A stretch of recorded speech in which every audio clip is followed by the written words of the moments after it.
13 দিন লাগাতার হামলার পর গেল শুক্রবার ইরান সংঘাত নিরসনে কূটনৈতিক আলোচনাকে প্রাধান্য দেন যুদ্ধাঙ্গদেহী ট্রাম্প।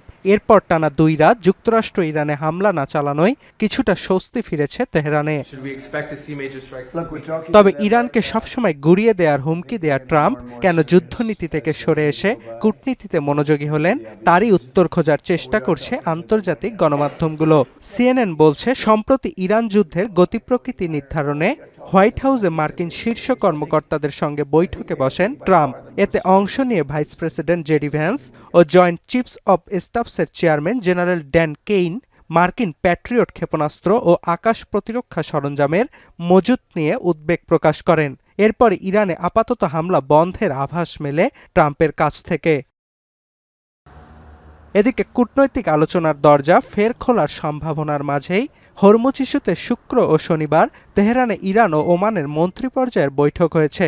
এতে দুই পক্ষ নিজেদের স্বাধীনতা সার্বভৌমত্ব অক্ষুণ্ণ রেখে হরমুজে নিরাপদ নৌ চলাচলের জন্য এক নীতিতে পৌঁছাতে নিজেদের অবস্থান উল্লেখ করেছে।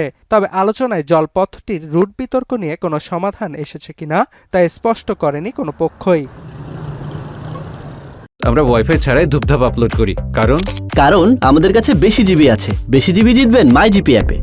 অন্যদিকে কাস্পিয়ান সাগরে নিজেদের বাণিজ্যিক জাহাজে ইউক্রেনের হামলার ঘটনায় তেহরানে নিযুক্ত কিয়েভের রাষ্ট্রদূতকে তলব করা হয়েছে। এক বিবৃতিতে হামলাটিকে আগ্রাসন হিসেবে উল্লেখ করেছে তেহরানের পররাষ্ট্র দপ্তর। আর জুলাইয়ে যুদ্ধ শুরুর পর ইরানের আকাশসীমায় কুয়েত কোনো যুদ্ধবিমান পাঠায়নি বলে দাবি করেছে ওয়াশিংটনে নিযুক্ত দেশটির রাষ্ট্রদূত। এর আগে ওয়াল স্ট্রিট জার্নাল দাবি করে তেহরানের বিরুদ্ধে সামরিক পদক্ষেপ হিসেবে গোপনে দেশটির অভ্যন্তরে যুদ্ধবিমান পাঠায় বাহরাইন, কুয়েত। তবে ইরান যুক্তরাষ্ট্র সংঘাত আপাতত বন্ধ হলেও ইয়েমেনের হুথি বিদ্রোহী ও সৌদি আরবের মধ্যে সংঘাতের মাত্রা বাড়ায় স্বস্তি ফেরেনি মধ্যপ্রাচ্যে।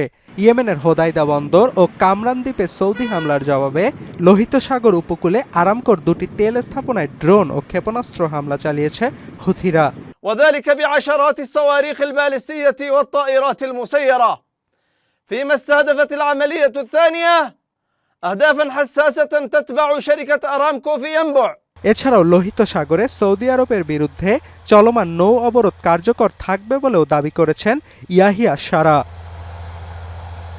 অর্ণব প্রসাদ, এখন বিশ্ব।